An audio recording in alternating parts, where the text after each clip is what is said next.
Good afternoon, everybody. Rangers lead the way. My name is Specialist Just, and today we are going to be going over interpersonal communication.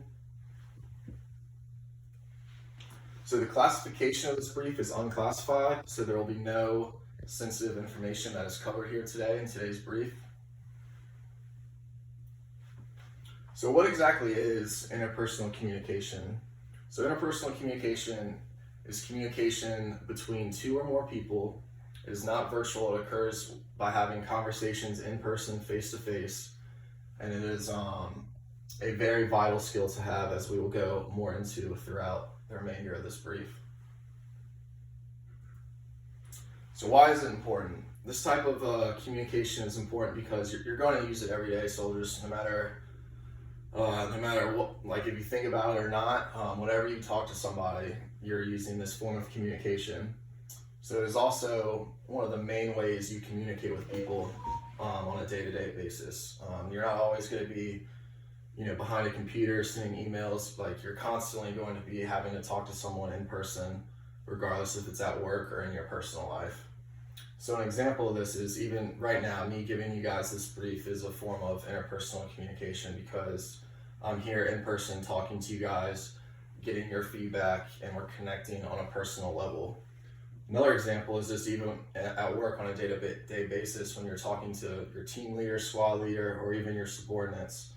If you guys are having a conversation in person and trying to come up with ways to accomplish the task at hand, or just anything in general, you're using this form of communication.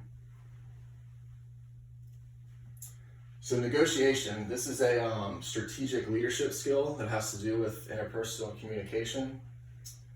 This is important because not everyone is going to agree with you as a leader with every decision that you make right away.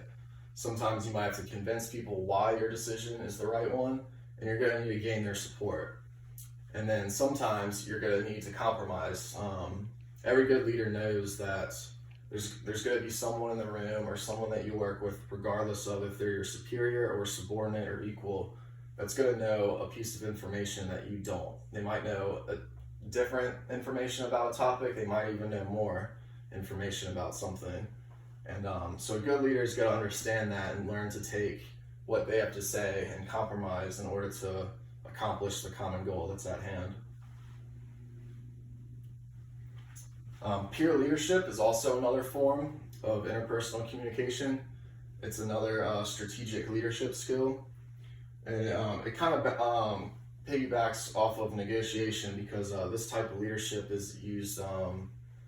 It's a way that you work together with people regardless of their rank.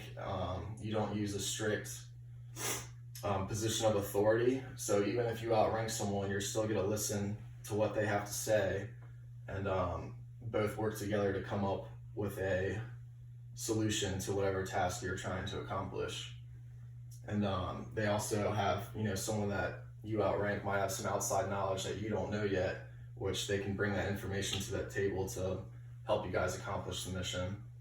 An example of this, especially in a joint task force, if there's multiple branches of the military working together to accomplish a mission, there's going to be many different strategies, opinions, and thoughts being thrown around on how you should do things.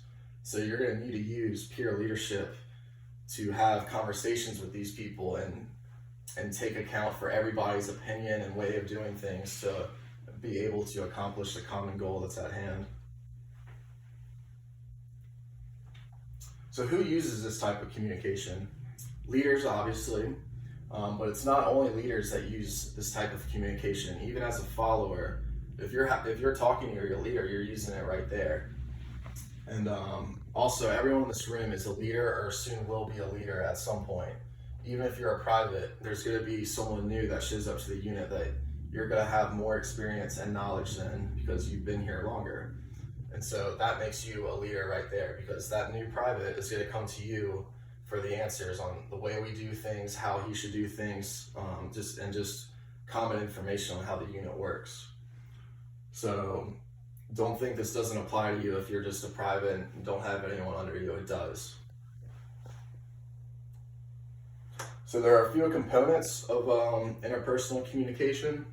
The first one is the communicators. And as you might, it's kind of self-explanatory. The communicators are the people that are actively involved in the conversation.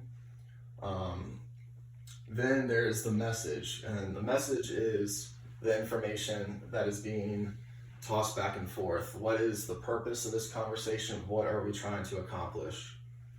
Then there's feedback. Feedback is how whoever the leader is talking to and trying to get his information pushed across. Feedback is how the receiver of the information takes that info, and whether they're comprehending it, whether they agree with it, or whether they disagree with it. And there's a few signs that go with feedback. You can kind of tell someone's how they think about it just based off their body language, maybe their tone of voice. So there's many nonverbal as well as verbal cues that you can look for to kind of get a feel for how the person you are talking to feels about what you are trying to say to them. So the importance, this type of communication is very important. It sounds like, not a very big deal, but I promise you, soldiers, you are going to use this form of communication every single day of your life, regardless if it's at work or in your personal life over the weekend. People skills. This form of communications, you have to have good people skills, which means you have to know how to talk to people, how to talk to them in certain situations, what to say and what not to say based on who they are and the scenario that you're talking in. And like I said before, soldiers, like even outside the Army, no matter what job you have or what you're trying to do, you're going to use this form of communication, and you need to have good people skills to be able to be successful as a leader and even as a subordinate. So a quick recap here, soldiers. We talked about interpersonal communication. That was the main topic. We talked about the types of interpersonal communication, why it's important, when are you going to use it, who is involved in this type of communication.